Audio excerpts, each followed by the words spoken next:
Son Politicón en el 2024. Este 2 de junio, nuevamente la guerra imaginaria entre el bien y el mal se plantó en el tablero de la historia y no quedó sitio ni para los indecisos o para los grises. Sobre esto, Maquiavelo sostuvo que la historia nunca perdonaría a los tibios, pues por un lado, los opresores les considerarían enemigos al no aliarse con ellos, y por otro lado, los oprimidos les odiarían siempre por ser insensibles a su lucha. Sin embargo, en un sistema democrático cuyas propuestas resultan francamente incomprensibles o bien inverosímiles, ¿qué papel debería tomar el elector que se considera responsable? ¿Decidir plantado en su ignorancia o su desprecio? ¿Votar por corazonadas? Tal vez la democracia no sea perfecta y la voz del pueblo se limita a elegir la herramienta con la que será flagelado, consciente en que la negación no evitará su tormento, o quizá sea una oportunidad. La política en México ha atravesado periodos amargos.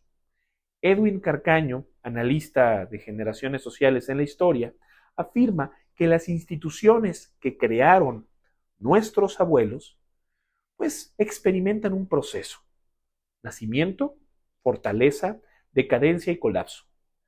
Ciclo que se repite por lo menos cada 100 años.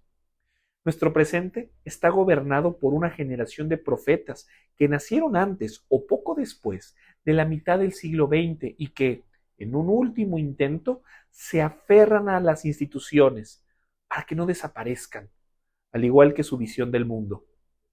En ese afán de enquistarse en el futuro, insisten en la supervivencia de partidos o modelos políticos a través de sus hijos, la generación X.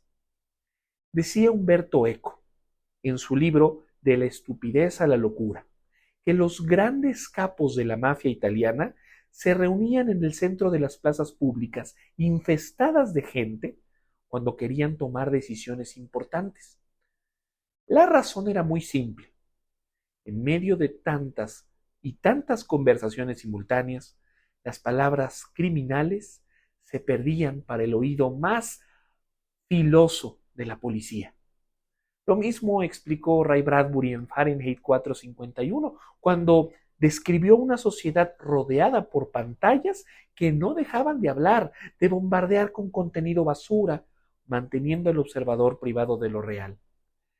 Tal vez en estas elecciones o incluso en esta época sufrimos de lo mismo. Nos mutilaron el criterio a través de los celulares, los televisores, nuestras computadoras.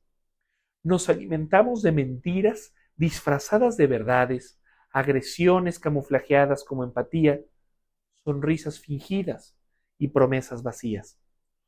Mucha esperanza sin arraigo en la historia. Esto debe cambiar.